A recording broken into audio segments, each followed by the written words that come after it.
This is Good Morning Indiana, working for you. Time right now is 4:27 here on our Wednesday morning. We want to thank you for starting your day with us here on Good Morning Indiana. I'm Lauren Casey. And I'm Meredith Barrick. We are gathering details right now about a shooting investigation that is underway on the city's east side. This happened outside of a bar that you can see here behind us, Bar 52. Police believe a fight led up to a shooting. We are unsure, though, of what the victim's condition is at this time. Yeah, our photographer Eldon Wheeler at the scene trying to gather some information. He said this is a pretty large scene spilling out over into the DQ parking lot as well. So we'll continue to keep you updated this morning as we learn more information. But that wasn't the only act of violence last night in Indianapolis. A shooting on the northeast side of town broke out after a fight at a gas station. We can tell you the victim there that was shot is expected to survive. This happened near 42nd Street and North Franklin Road, and it happened just after 1 o'clock in the morning. One person taken to the hospital, and of course we'll keep you updated as we learn more about that scene. We want to take a turn now, though, and bring in Alyssa Donovan. Alyssa, it feels very fall-like out this morning. A great morning to get outside and maybe go for a run or take the dog for a walk. And it's going to be a great day. So this is just the start. It's going to be a cooler start. Temperatures in the 50s and 60s this morning as we head through the afternoon, only going to climb into the mid 70s. So right now, starting in the low 60s, upper 50s, right around Logansport and Zionsville. As we head through the day, it's going to be dry and pleasant. We're going to see plenty of sunshine. So if you wake up and walk outside and see a few clouds now, that is all going to clear out as we head into the afternoon. Highs only reaching the upper 70s. And we're going to stay very nice tomorrow as well. Our next chance, small chance, I should say, of just a few showers, maybe a thunderstorm. It's going to be late Friday. Okay, Alyssa, thank you very much. All right, well, we do want to talk about vaping. We've had a lot of stories lately that connects vaping to lung illnesses, and we actually have some new numbers out here in Indiana. And this is awfully troubling because so many young people are vaping, and some people are comparing this to cigarettes. We didn't know when cigarettes came out the long-term effects that they would have on someone's health, and now doctors and the CDC saying that we are seeing similar impacts on people's health and their wellness. So we're going to look into those numbers and see just how many people have fallen ill due to vaping. We'll have that story plus news, weather, and traffic here to start your midweek on Good Morning Indiana. This is Good Morning Indiana, working for you. Residents of a mobile home park have 7 weeks to pick up and move out after being told that that park would shut down. Why they're being told to consider legal action. Plus, more cases of lung illnesses are being linked to vaping. A look at the increase seen in Indiana and across the country. It's 4:30 on your Wednesday morning. Thanks for starting the day with us. I'm Meredith Barrick. And I'm Lauren Casey. Alyssa Donovan is with us this morning to talk about a great day in the forecast, a great day to really get outside and enjoy it. Yes. Today is a day you're going to want to get out because we are seeing calm conditions. Temperatures will be a little bit below average this morning, so you might notice as you step outside, it's a little cooler than we've started the past few days. 62 right now in Indianapolis, 59 in Peru, 59 in Lafayette, and 65 in Muncie. We're actually going to see those temperatures drop a little bit yet this morning, and that's just because we have mostly clear skies across the area, allowing us to cool down yet as we head into the next few hours here. So just a few stray clouds to the south of us. A lot of that's going to clear out as we head through the day. We had that cold front move through yesterday. That helped cool us down, and now we have high pressure building in today. That's going to continue to keep us stable, and it's also going to clear out any cloud coverage, and then we are going to see plenty of sunshine throughout the day as well. Temperatures starting this morning as you head out the door in the low 60s. We'll climb into the mid 70s this afternoon. Usually we are still in the 80s this time of year, so it's going to be a little bit cooler, but a pleasant and dry day. We do have some chances of showers and storms back in the forecast towards the weekend. All of those details coming up. Alyssa, thank you so much. Let's take a live look right now at traffic for your morning commute. No issues here in the downtown area. This is I-65 and I-70 at the South Split. Traffic is traveling smoothly through that spot. We'll continue to keep you updated, but let's take a turn right now and get a live look from our INDOT traffic camera at I-70 and Cumberland Road to our east. You can see traffic there is moving along smoothly, both eastbound and westbound at this early hour. We'll keep an eye out for any crashes or delays and keep you updated this morning. We're following breaking news this morning as police are investigating a shooting at English and Bradley Avenues. This is a look at that active scene. Emergency crews were called there just after 3 this morning. The parking lots of Bar 52 and Dairy Queen have been taped off. We do have a crew on the scene working to learn more, and we will continue to keep you updated as we learn more throughout the morning. Also breaking overnight, a man is in the hospital after a fight at a gas station led to gunfire on the northeast side. Metro Police responded to a call at the gas station, the Marathon Station. This was at the corner of East 42nd Street and North Franklin Road, just after 1 o'clock this morning. There they found a man with a gunshot wound. He was taken to the hospital and is expected to recover. IMPD tells us that a fight between at least 2 people led to the gunshots. A U-Haul found at 30th and North Richard Avenue may have also been involved. It's a story you first saw here on RTV6. Residents of a Southwest Side mobile home park need help and answers. Yeah, and they have 7 weeks to pack up and get out after a sudden decision by the owners to shut down that park. The residents of the I-70 mobile home park turned to RTV6, and only RTV6's Cameron Riddle is bringing help directly to their front doors with a way that they can possibly make their voices heard. After reaching out to RTV6 last week, the residents of the I-70 mobile home park are getting some answers following receiving this notice to leave their property in 60 days, a notice that they and some legal experts say just doesn't add up. Well, we've gotten a lot of publicity and a lot of people reaching out finally, thanks to you guys. The people who call the park home own their mobile homes, but not the land they sit on. Last week, the owners of the park, listed as Blue Lakes Incorporated, told RTV6 they're closing as an alternative to making $100,000 in repairs to water pipes, connecting each mobile home to the water line provided by Citizens Energy Group. If the sewage is the issue, we're more than willing to pay a little more on our lot rent. Every one of us had said that. When RTV6 contacted Citizens, a spokesperson confirmed the park had been exploring options to upgrade water lines, but had not heard back from the park owners since April of this year. Citizens says they did not mandate the upgrades, which doesn't line up with the letter residents received from management. Citizens Energy has no disconnect date for us, like they told us. Just everything we're basically being told is turning out to be a lie. The notice given to residents says all utilities will be shut off on October 15th. That's the same day residents have to either remove the homes they own or leave them to be torn down. All of us have got to worry about what we're doing, where we're going, how we're going to get there. With silence coming from park management, RTV6 contacted the Neighborhood Christian Legal Clinic, hoping to point the residents who called us in the right direction. At the very least, I think that just the way that this has occurred is it's just not fair. That's all I'll say about that. Is I just think that the owners in this situation should have given a little bit more concern to the people that live here. Surrounded by residents with more questions than answers, Attorney Chase Haller says they do have rights and should consider legal action. While listening to residents' claims, Haller handed out complaint forms for the Attorney General's office. He says if enough people submit their claims, it might be enough to get the attention of state officials.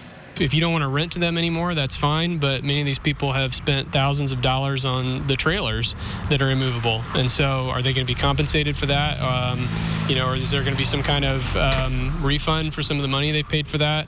I think those are questions that the owner should answer.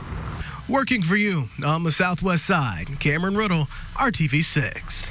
Cameron, thank you. Next week, elected officials in the mayor's office are holding a resource fair so that I-70 mobile home park residents can learn more about housing assistance and legal clinic services that are available to them. An investigation is underway after shots were fired at a football game at Knightstown High School. Police were called to the Knightstown field just after 10 Saturday night after multiple fights broke out at a semi-pro football game between the Marion County Crusaders and the Cincinnati Chiefs. A fight broke out between the two teams homes, and shots were fired near the exit to the parking lot. Only one bullet was collected at the scene. Now, a girl with a gunshot wound did check into a local hospital, but was not connected to the incident at a football game. Knightstown police are still working to identify suspects in both of those cases. At 4:36, a number of lung illnesses could be connected to electronic cigarettes in Indiana, and that number is growing. The state health department is now investigating 18 cases. That's up from 13 at this time just last week. 7 of those cases are confirmed to be related to vaping. This is part of a nationwide outbreak. The Centers for Disease Control has tracked dozens of similar illnesses since June. The agency says some patients got so sick that they needed a ventilator to help them breathe. Indiana Governor Eric Holcomb says he is looking to appoint a new leader of the Indiana National Guard, but wants to make sure it's the right person. Major General Courtney Carr stepped down after a former Guard contractor filed a lawsuit. Sherry McLaughlin spoke to Call 6 Investigates earlier this month. She says when she spoke up and about an alleged affair between Carr and a subordinate, she faced retaliation and intimidation. The governor announced August 12th that he asked Carr to resign, and he is now explaining his decision. Why ask for his resignation? Why now? Well, after reviewing the lawsuit and being briefed by my team, I thought it was in the best interest of the state and for himself that he resign, and I'm grateful that he took that recommendation to heart and made the decision to do so. Courtney Carr's attorney says they will address the allegations in court at the appropriate time. Vice President Mike Pence will be in Indianapolis this afternoon to speak at the American Legion National Convention. The former Indiana governor also spoke at the event last year when it was held in Minneapolis. He's set to speak at 1 o'clock at the Indiana Convention Center. This event is not open to the public. Secretary of State Mike Pompeo spoke at the convention yesterday. He addressed how the president's trade war with China is impacting Hoosier farmers. According to a recent study conducted by the Indiana Farm Bureau, 72% of farmers in the state say the current trade environment is jeopardizing their operations. I'm confident we'll get to a place where China will once again recognize the great value that is delivered by American farmers and continue to purchase the goods from right here in places like Indiana. China is one of the top countries where Indiana farm products are sold. It is 4th behind Canada, Mexico, and Japan. Working for you, RTV6 is helping you to prepare for the changes the new system will bring for riders, drivers, and cyclists. We are now 4 days away until the start of the Indigo Red Line rapid transit route. Buses will start running on Sunday from Broad Ripple to the University of Indianapolis on the south side. RTV6 has everything you need to know in our half-hour special Inside the Red Line this Thursday at 7 o'clock. Tropical storm Dorian is threatening Puerto Rico with a direct hit today. After the break, the aid efforts already in the works as the storm continues to grow to near hurricane strength. And your next kitchen gadget could be a 3D printer. Coming up, how the technology is now being used to make food. Alyssa. And we had that cold front pass through yesterday. That's leaving us with some dry and cooler conditions to start by the afternoon. A beautiful day on tap. Temperatures in the low 80s and upper 70s. I'll tell you when the next chance of showers and storms is in the forecast. That's coming up. RTV6 is working for you. It is 4:42 here on our Wednesday morning, and this is a live look to our northeast, I-465 and I-69. You can see traffic in this area is moving along up to speed both northbound and southbound. No crashes right now on I-69 to slow you down, but we'll keep a close eye out for any delays, and we'll keep you updated throughout the morning. After much criticism from university officials and students, there will not be an adversity score on the SAT exams. The College Board announced the additional score in May. It would have given colleges a score ranging from 0 to 100 based on a student's social and economic background. Now the board says it's replacing it with a landscape program. The tool will instead provide admissions counselors with information about a student's background with neighborhood income and crime rate information. At 4:43, Delta Airlines is looking to hire 1,000 new flight attendants in next year's class. The airline says you must be at least 21 years old, speak English, and have graduated from high school or have a GED to apply. They also say applicants must be able to fly both international and domestic flights. New hires will receive 6 weeks of training in Atlanta early next year. Delta currently has about 25,000 flight attendants. This morning, Puerto Rico is under a state of emergency as the island braces for Tropical Storm Dorian. Dorian already wreaking havoc in parts of the Caribbean, flooding streets and downing power lines. The storm is nearing hurricane strength as it makes landfall in Puerto Rico. ABC's Mona Kosar-Abdi is in Washington with more. This morning, the Caribbean feeling the effects of Tropical Storm Dorian. The storm already tearing through the small French island of Martinique, leaving streets flooded and ripping down power lines. And right now, Dorian is on track to Puerto Rico, where the governor has declared a state of emergency. The U.S. territory still reeling from the devastating effects of 2017's Hurricane Maria. But this time, FEMA officials say they're ready. FEMA took a very aggressive stance for Dorian. It is the first system of the year, and we understand that the island is still very fragile. Including much of the territory's infrastructure, like its vulnerable power grid. Also of concern, many of the homes still have blue tarps covering the roof. ABC's Victor Oquendo getting a first-hand look. When it rains, what does it look like? They coming a lot of water. A lot of water comes in. A lot of water came here. Residents taking no chances, scrambling to stock up on supplies. Just to have enough water and canned food. And ahead of the storm, President Trump taking to Twitter, writing, quote, Congress approved $92 billion for Puerto Rico last year, an all-time record of its kind for anywhere. But Puerto Rico's resident commissioner says the funds Trump is referring to is not readily available and that it's a sum estimated to be delivered over 10 years.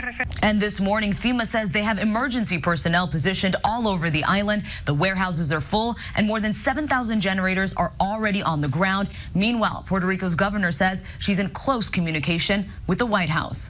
Mona Kosar-Abdi, ABC News, Washington.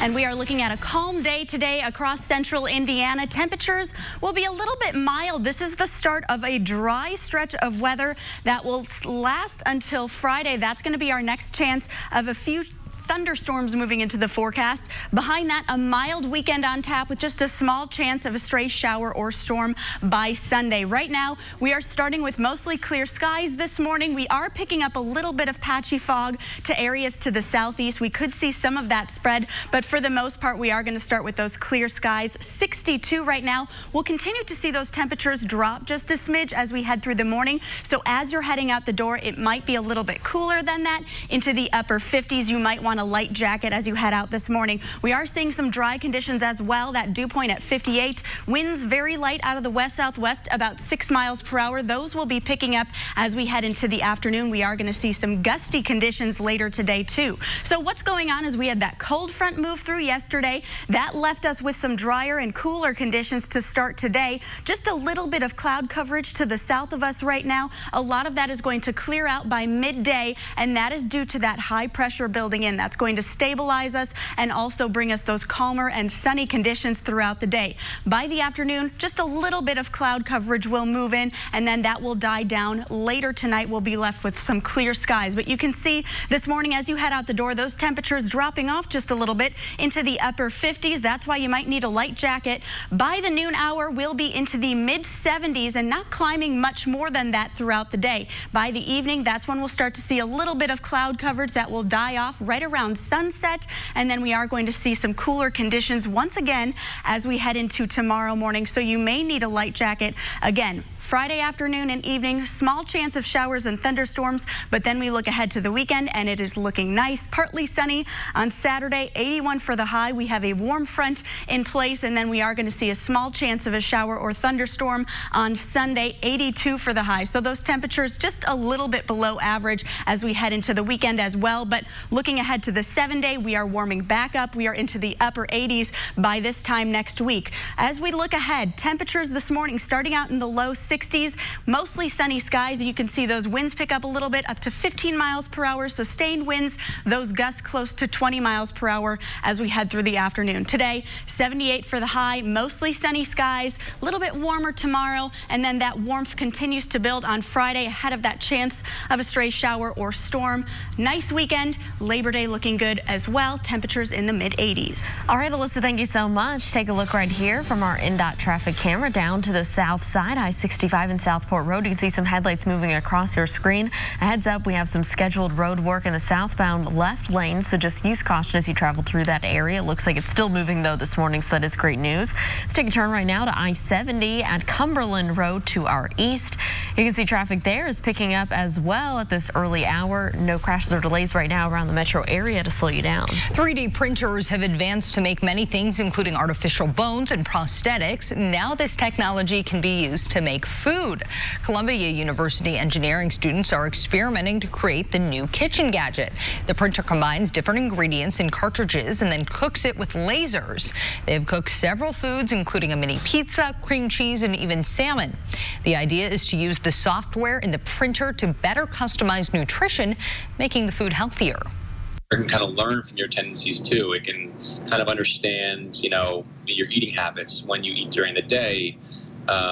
It can kind of become like a personal chef, like the personal chef that everybody wants at the click of a button. Okay, sign me up. The 3D printing food concept has gotten interest from the military for soldiers in the field. NASA is also exploring using the technology in space. That pizza looks awfully tiny, though, Lauren. I don't know if that would fill me up. Pretty interesting. Well, Amazon Alexa devices are now being designed to help seniors keep their independence.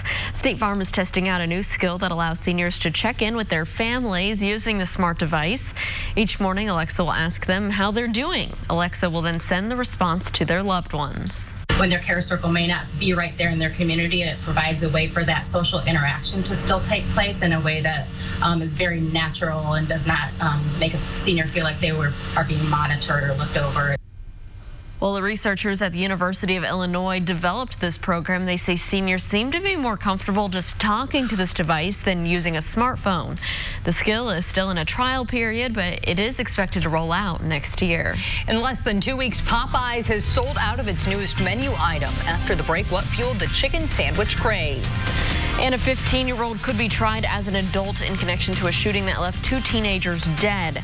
New at 5 o'clock, the charges that suspect is facing. But first, I'm Vinny Politan. Today on Court TV, our continuing coverage of Florida versus Ashley MacArthur. Ashley MacArthur accused of killing her friend Taylor Wright because of $34,000 that she owed her. Now, the defendant was interrogated by police. It was all caught on video. That video will be shown to the jury today inside the courtroom. We're live in Pensacola today on Court TV. And don't forget, you can watch the all-new Court TV live on your mobile device by visiting CourtTV.com. We'll be right back. Financing for 60 months on select 2019 Atlas models. It is 4:55 on your Wednesday. Welcome back to Good Morning Indiana. We're keeping a close eye on your roads this morning, and here's a live look in downtown. I-65 and I-70 at the South Split. No crashes or delays right now to slow down your morning commute. Well, if you didn't get a chance to try Popeye's chicken sandwich, well, you're too late. Popeyes has officially sold out. The food chain released a statement yesterday saying that due to extraordinary demand for the sandwich, the company sold out in just 2 weeks. The sandwich became a craze on social media. Popeyes projected that its inventory would last through September, but the sandwiches aren't gone forever. Popeyes says they will bring them back as soon as possible. The restaurant has also created a new app to send you notifications when they are back in stock. Well, this morning on Good Morning America, you can find out if your favorite artist is up for an award on country music's biggest night. The CMA Award nominees will be announced during the 8 o'clock hour on GMA. Carrie Underwood will host this show with special guest hosts Reba McEntire and Dolly Parton Wednesday, November 13th. You can watch the CMAs and the announcement of the nominations only right here on RTV6. But right now, we do want to get a check of that forecast. We're in the middle of the week, and it's looking pretty good out there. Yeah, and the rest of the week is looking pretty good. We are starting today a dry stretch. Temperatures will be into the mid-70s. I will say that tomorrow, or this morning rather, you are going to want to grab maybe a light jacket. It's going to be a little cool out as you step outside, but plenty of sunshine later today. And then tomorrow, a little bit warmer. Chances of showers and storms back in the forecast, possibly Friday, 83 for the high. The weekend looking a little bit split, but fairly nice. Temperatures in the mid-80s with a small chance of showers and storms Sunday. Labor Day looking great. Sunny skies in the mid-80s.